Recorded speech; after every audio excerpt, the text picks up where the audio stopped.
I felt like it was interesting because we haven't had a lot of time to hear Obama sort of talk openly about what's been happening in the country and the economy with the upcoming primary. And so I thought in that way it was actually nice to have that opportunity to hear from him. But, you know, the opportunity is always there for reporters if they want to ask hard questions. So I think that, you know, it was good to get sort of a State of the Union off timing right now. So I thought it was good. But was it appropriate, Flip, for the president to use that opportunity when the American people have so many questions about their future, to use that opportunity to attack the GOP candidates? Well, it's election season. Okay. I mean, I'll just say that it's the same thing Republicans do. It's the same thing Democrats do. It is no different by party. And I mean, if you look at the primary candidates right now, they're going after the president, and it's his position to defend himself. So I mean, it's right, but they have to, because they want to differentiate their position.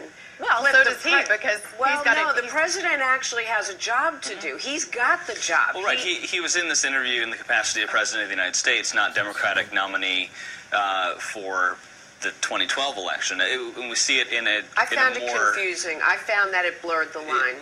Well, it did. And the line is more egregiously blurred, I think, on these ostensible policy tours that he's been going on, where he gets up to the stump and he simply bashes away at Republicans. It's a clear campaign speech, and that's fine if he wants to make a campaign speech, but when it's taxpayer funded under the guise of a policy, a working trip, rather than a political trip, where he's ginning up votes.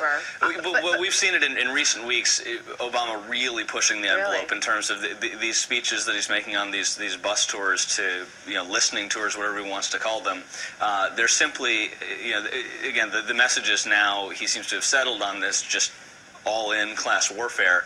But the fact that we're hearing that campaign theme, and only that campaign theme, on these taxpayer-funded trips, that's a line that it's a little less appropriate to blur. I can see that jerking you. Go ahead, Marjorie. No, but I am going to just say, in the fairness of being an independent, I will say that I have seen the same thing under every administration, be it Republican or Democratic.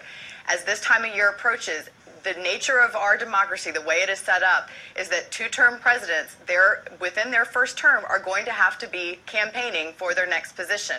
And so his job is a dual one. It's trying to maintain his position, in all fairness, that's what he's trying to do, and also do his job as president. And frankly, the conversation is the economy right now, and that is going to be the make or break. And so I think, you know, the fire that they're coming on, and this also points to what's happening in Congress right now, and the legislation that they're trying to pass around taxes and reviving the economy. And so, you know, yes, it's campaigning, but yes, it's also, I think, doing the job of, you know, moving the American public, getting support from the American public to do what they need to do to better the economy and create jobs. And that is surely what they want. Thanks so much, Marjorie Clifton. So nice to meet you. Thanks for joining us today in D.C.